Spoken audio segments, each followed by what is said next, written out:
Hi everybody, welcome back to Happy Little Diodes. Today we're going to answer the question, can you build a all new Amiga in 2025? No. Not really. What do you mean? Well, it's got custom chips, hasn't it? Oh. Alright. Well, today we're going to answer the question, can you build a almost all new Amiga in 2025 on the cheap? No, not really. Costs quite a lot. Alright, well anyway, this is a new Amiga PCB. It's a Remix 500 and I've got 4 of these spare. So today we're going to build one and the remaining 4 I'm going to give away, so stick around till the end and find out how you can win one.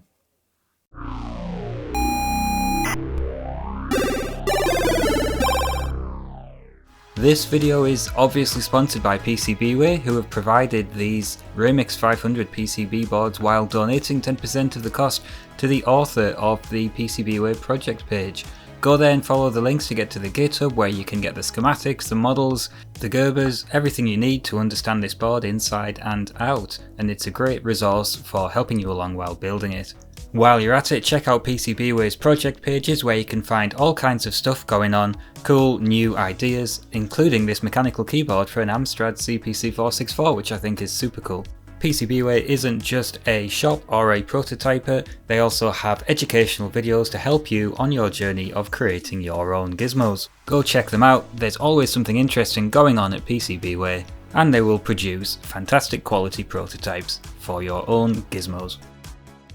Well, here it is, ready to be built. This is the Remix 500 board in a lovely blue and yellow. I've done my share of computer builds in the Spectrum world, but I've never done anything quite this big. Suffice to say, I can't wait to get on with it, and massive props to Sukopera, who has produced this thing and released it all open hardware for the community. Now, I'm going to keep track of how much this is costing me, so for the board, you're looking at £150 because you need to order 5 at any one time. So pool together, or maybe keep an eye out on eBay, you might be able to buy an individual one. Now what about this bag of parts? This is a lot of parts and you're going to need to either buy new ones if you want new ones, which is very expensive, or find yourself a donor board, a damaged Amiga 500 revision 8A board, and you'll be able to salvage all the parts you need of that, at least the ones that haven't been damaged. It might look like I'm organising these parts, but all I'm doing is pulling out all of the resistors because I'm going to start by installing the resistors. They're quite easy to get on with and you would struggle to do that if you had all of the bigger components already on the board. So let's start with the resistors. There are community bombs online, bill of materials, so that's a list of all the bits you need, which is extremely useful, and these also have links to Mouser, so if you're going for new parts you can get all of these from Mouser. You don't have to choose Mouser, but I did, and it cost me £266. I did buy some spares of some parts, so you might be able to get that down a bit, or you might choose a donor board. There is also an interactive bomb out there which is fantastically useful for finding the parts that you're looking for on the board. The footprints aren't easy to find and this is going to help no end. This could also be achieved by searching the PCB layout in KiCad. So anyway, I'm going to use this and I'm starting with 10k resistors. I'm going to try and do this neatly. It doesn't have to be absolutely perfect, but I want it to be neat because after all, I'm building it and I want to do a good job. So I'm using my leg bendy thingamajiggy to get my resistors nice and square with right angles on their shoulders. And there goes the first one in, and we can make our first couple of joints. Couple of, I think at least 2,000. I asked AI to tell me how many solder joints need to be made to build an Amiga 500, and it failed miserably, just estimating that it was somewhere in the thousands. So let's go. Going on with these resistors, and I'm trying to be good and recycle the paper bits of these tapes, so I'm pulling the legs out rather than cutting them out, and I'm just ploughing on, fitting resistors and being careful that they're done neatly, and I'm even trying to make sure that their value markings, the colour codes, are oriented the same way, depending on if they're horizontal or vertical resistors. So let's get on with this for a bit. And don't worry, I'm not going to make you watch all of this, I'm just going to do a couple and give you some nice close-ups. Look at that, all nicely in a line and oriented the same way. I did run into my first difficulty with the resistors, where it was asking me to place them in these footprints here, where you can see E101, 104 and 105. Those footprints have 4 joints and the resistor only has 2, obviously, so rather than just copy the pictures, I had a quick look in the schematic.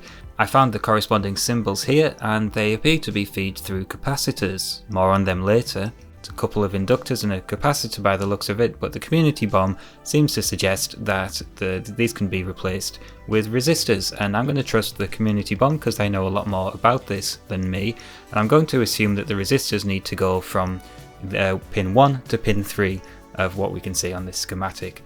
And I did a little bit of probing around just to make sure that the joints I was looking at on the board in front of me did indeed go to the destinations indicated by the schematic if I trace them out from pins 1 and 3. So that was a little bit unnecessary, but I learned a little bit along the way and I'm more confident in what I'm doing with these resistors. So let's fast forward, and I'm just continuing to fit them, checking what I'm not sure about against the schematic and ticking them off on the bomb as I go through.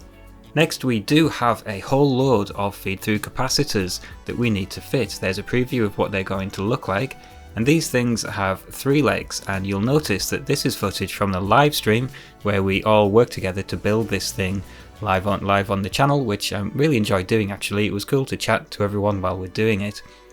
Here's our component anyway. I've never seen a component like this. It's a new one on me, so we're all learning. This is great, and we can see that these are pretty much on every output and input to all of the sockets on the back of the PCB. So loads of these. I guess they wanted nice clean signals going in and out. Then we moved on to the ceramic capacitors and we went round fitting all of them. Various spacings on the legs, so being careful to use the right thingamajiggy. Then straight on to more passives, we're on to the diodes. There's a few of these to put in. Now there's a few line filters to put in these footprints here, which the Mouser link on the community bomb was dead. They don't sell them anymore, so I got some equivalents by searching around for what people recommend. And again, I checked out the routing of these signals to make sure that I was putting these 2 leg components in the right spaces on this 3 pad footprint. And in they go, those funky little line filter things. Now I was tempted to move on to the electrolytic since I've just been doing a load of capacitors, but I'm going to stick with the more low profile components. So let's pour this bag out again, and we're going to extract all of the resistor networks. These are banks of resistors or resistor ladders, whatever you want to call them, and there's a few of them to fit, so I'm just having a little bit of a rummage around and sort out. And here's one of them. The ones I've got are sort of mustard colour, and again I learned something. In my experience, these always had a common pin and then the same resistance to all the other pins, but it turns out that you can get these with isolated resistors, bust resistors, or even this dual terminator configuration in the top right. The Amiga PCB we're building has a combination of isolated and bust resistors, so let's have an example here. There's our first resistor. This is rated at 39 ohms, there's 0.4 ohms from my probes, and you'll see that from pin 1 to all the other ones we get open circuit. So that makes sense if these are isolated resistors. Pin 2 to all the other ones will also be open circuit, but pin 3 to 4 is going to give us 39.4 ohms. Okay, awesome. I like learning things. And this is one that I'm more familiar with. This is a bust resistor network, so we get the same resistance from all of the pins except 1 to pin 1. So in they go, we fitted all of them. And then moved on to the transistors. Not so many transistors on this board, so that was quite quick to get through. Okay, now what do we need to do? Let's go with sockets, because again, they are a bit more low profile than the electrolytics, and I've gone all out and followed the community bomb and bought turned pin sockets, which I learned something here as well, that these are quite hard to work with, especially if you're salvaging chips from another board and the pins on those chips aren't perfectly straight and clean. And I have heard of people having trouble with turned pin sockets and the RAM on these Amigas, but I've got them now. I'm already overinvested, so let's plow on and fit them, and if they do cause me any problems, I'll take my medicine and I will desolder them and put in leaf sockets where needed. So ploughing on through all of these sockets, there's a lot of them to fit, but quite satisfying to make rapid progress, making lots of joints. This is the mother of all sockets on this board, the socket for the Fat Agnes chip. It has the most pins of any of the sockets, and this is the Fat Agnes chip which I'm going to be salvaging off this broken Amiga 500 board. This has had a battery leak all over it, so if you could cross your fingers for me that the custom chips on this board are going to work, because as you learn when you're putting your Mouser card together, quite a lot of these components are rare, not just chips, connectors too, and you will need a donor board. The live stream ended with us just looking at the cat because we all got bored of my soldering. So finishing up, we've got some RAM sockets and some chips around the RAM to solder in place. I'm told that having turned pin sockets for the RAM chips on this board will cause me problems, but I'm going to cross my fingers and get on and see how it goes. So here we are, we have built an Amiga almost entirely. We still need to put the chips in, but let's get some shots of the finished article before I start putting in all of the old chips from the donor board. These jumpers are for choosing different banks of a ROM chip, and I think I need to jumper over the middle pins just to have it working normally, so I'm going to fit them as well. Okay, we've got electrolytics to put in, no problem, bread and butter for us, so we'll whiz around and do that. I'm a little bit miffed that my electrolytics that I had in stock aren't really the right footprint for the footprints on the board in the silk screen, but not to worry, we saved a little bit of money. These are some of the new electrolytics that I had to buy, because basically these aren't electrolytics you need for a ZX Spectrum, so I haven't got any, but they sit flush to the board, which is nice. Now this is a load of filters all in a box, and it's a really cool component, it's quite interesting. Let's have a look on the schematic. You can see here it's on the power connector, or just behind the power connector, and all our voltages are coming through this line filter LF1. It's like a bunch of filters all in one component, and I wasn't quite sure which way around to put it because there was no markings. My understanding is that it doesn't matter, and I'm just going to do a little test. We get a very, very low resistance across the opposite pins and no resistance between the adjacent pins. The result doesn't change depending which way I orient the component, so no problems there. I'm just going to put it in whichever way I like. This is where it goes, and you can see they've put two different footprints in, one for the original component, which you can't buy now, and one for this modern replacement. The bigger pads are for the original component, and the smaller pads are for this one that I'm dropping in now. So in it goes that way around. It's a bit of a shame that you can't buy the original component anymore because it looks so cool. Check that out, it's like a Stargate or something. I'm going to stick with the new component because I'm trying to build this out of as many new parts as possible for some reason. So there we are, that one's in, and we don't have many components left to do really. And that sounds like we're nearly done, but in actual fact we're nowhere near done. The connectors on the outside, it feels like it should be quick and easy, but it's really not, because some of these need to be salvaged off the donor board, and getting these connectors off isn't easy. The reason for that is a couple of these connectors just can't be bought anymore, so you need to get a donor connector. So let's get the ones in that we can do easily because I bought them off Mouser, including these audio connectors which snap in really nicely. It's really satisfying. All easy going so far. We'll also have to get the joystick connectors in, the joystick ports, and then we need to bring in the donor board and start desoldering. And that's it's painful initially because I was figuring out a method using hot air and every tool I've got, but I did sort of figure it out in the end. Before we get on to that, look at this, we've got the floppy header to go in, and there's a pin that needs to be cut off. So let's cut that off and put it in the same orientation that we can see on the donor board, and that is for connecting up our internal floppy drive. Now for this connector, which is a handy composite video connector, in my opinion, I guess that's only going to be useful for me for debugging. If we have any problems with the RGB signal, we can use the composite to sort of cross compare. Putting in the trapdoor connector, the big long header at 90 degrees, and then this thing, which I think is the power for the internal floppy drive. And we should be done there with headers, except for the ROM jumper headers, which I mentioned earlier. There is space for another internal connector, but that's not on the donor board. I don't think I'm going to need it. Now, I promised I would keep track of how much this is costing, so the donor board cost me £90, and that is a gamble because some of the custom chips may not necessarily work. They're normally untested. So now we can start getting the video connector off. This is one of the unobtainium connectors, and using a combination of hot air and the solder pump and the moo gun, I did eventually get it to fall out without damaging anything. Hooray! Another interesting part which needs to be donated from an old board is this. This is the video hybrid, and my understanding is that this takes the digital RGB signals from the Denise chip and turns them into analog levels which go out on the video connector, so a very important chip. This was quite easy to remove, one big long line of pins, easy to waggle around and get loose. So there it is, nicely removed and ready to go in. I think there is a modern equivalent of this, someone's remade it, but I'm happy to use this original part. And in it goes. Let's get that one soldered in and move on to the next thing. The next unobtainium part we have is the power connector. Just soldering it in place here, you don't need to watch me desoldering that. This is a square DIN connector, and you can buy new power supplies with a square connector on the end. We can also get a round connector which will fit on this board if you'd rather use that. Now, a part of me did also mistakenly think, wow, I only need to pop the RAM chips in.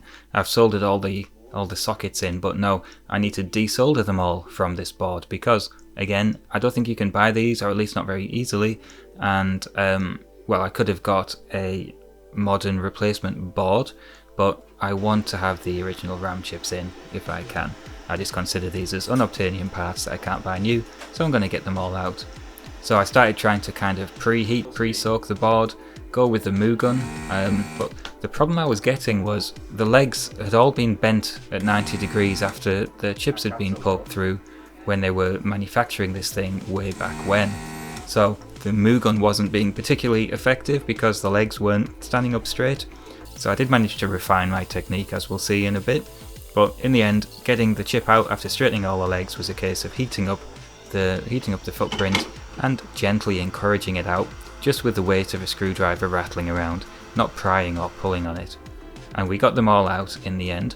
These aren't the only chips we're going to have to desolder, as we'll find out, but let's stick them in anyway. As you can see around this shot, I have been putting the chips in. I've got the CPU in on the top left there, and the ROM chip next to it, and I've even put in Fat Agnes and some of the other ancillary chips. Our RAM chips are in, and they didn't go in willingly because the legs aren't perfectly new and newly manufactured, which is what you really want to get them into a turned pin socket, but they are in. They're not loose, they're in, so I think they'll be alright.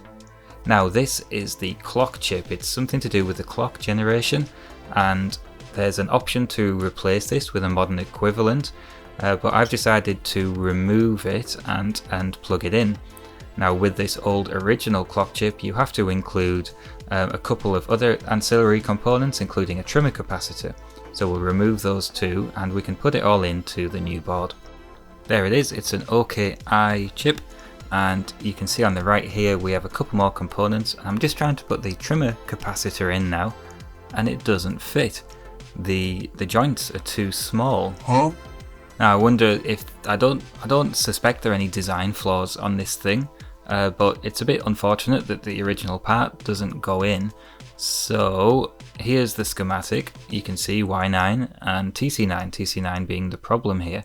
So what I've decided to do is refer to the BOM. This is the BOM that I was greening off along, and it says you don't need TC9 if you're using an Epson clock IC. So I ordered an Epson clock IC. In the meantime, while that's coming, I'm going to put these jumpers in for selecting ROM banks. This is a little bit tricky. I always struggle to solder individual header pins, but I found in this little T-shaped configuration, it's really easy because I can use a jumper to hold it in place. Now there they are. I'm just putting them all to switch directly through. I'm not doing anything fancy with a ROM just yet. And the clock chip arrived from Little Diode. Fancy that. In it goes, and I've removed Y9 and TC9. We don't need them anymore. So that's that little problem sorted out. Lovely. So what are we going to do next? We're going to have a little look at it, because now it is really properly finished. Well, except for the battery holder. I haven't got a battery holder yet for the battery which replaces the Varta battery. That being said, I'm going to plug it in anyway because you don't need that to power it up and test it. So if you wouldn't mind crossing all of your fingers and all of your toes, all of your arms and all of your legs, and praying to the Amiga gods that this is going to work first time. But let's sum up how much we've spent before we plug it in. So at this point we've built a working, hopefully, Amiga PCB, and that's all we've done, and the total cost, to me, the way I've done it, is £506. But bear in mind, you've got 4 spare PCBs here. You could probably sell them for 50 quid or something like that each.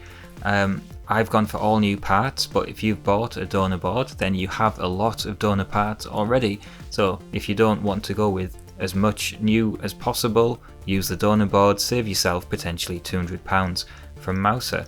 So this could be much less. I'm also aware that I haven't included a PSU, a case, a keyboard, a video cable or anything like that, or a floppy drive. So they're coming later in the next videos. This is the cost so far to build the PCB. So £500 the way I've done it, or you could get that down potentially to closer to £200.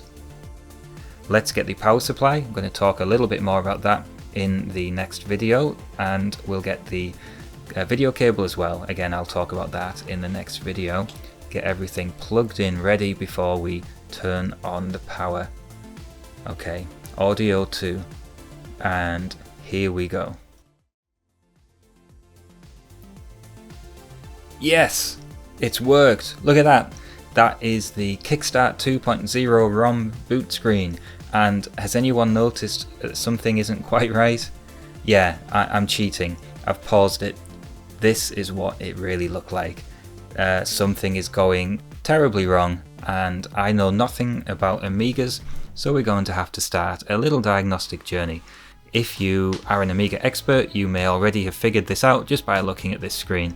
I know that this isn't a unique problem. I've seen another example of an Amiga 500 that has this problem. But yeah, I'm happy that it's running. It seems to be working. There's just a graphic glitch. I could load some software and it would probably work. I just get the feeling that the graphics would make it unusable. So next video, we're gonna fix it. And for now, if you've stayed all this time, let's talk about these other 4 boards. I promised I would give them away. I'm a man of my word, and I'm going to do just that. So if you want to win one of these, listen carefully. This is the ZX Spectrum game Chaos. It's a legendary game. It is a turn-based strategy game where up to 8 wizards battle it out on a ZX Spectrum battlefield. And the beauty of this game is, for this purpose, all of the wizards can be computer controlled. So here are the rules. You need to comment below with a name for your wizard, your entry, and that will be entered. The first 32 will be entered into the competition. Not these names. Don't pick these names. This has happened in the past. You can come up with your own wizard name and put it in the comment. The first 32 will be entered. We will have 4 rounds of 8 wizards fighting each other. We may have to restart rounds. The game might crash. The game is glitchy. And we may have to repeat and repeat until we get a winner each time. So hopefully we'll just have 4 clean rounds and 4 clear winners. Anyone commenting after I have 32 wizard names won't be included in the competition, sorry about that. So get your wizard names in soon, and the funnier the better. We'll be doing this live on stream next Friday, so that will be Friday the 3rd of October. I'll do it later on in the afternoon, so let's say about 5 o'clock. Well, I hope you enjoyed the video, and keep an eye out for the next one where we'll fix the Amiga and get it up and running. Now, I know you're all overwhelmed by my outrageous generosity, and if you're feeling extremely guilty about it, there is a super thanks button underneath the video, or you could join on Patreon. Either way, come and pop in the Discord and say hello.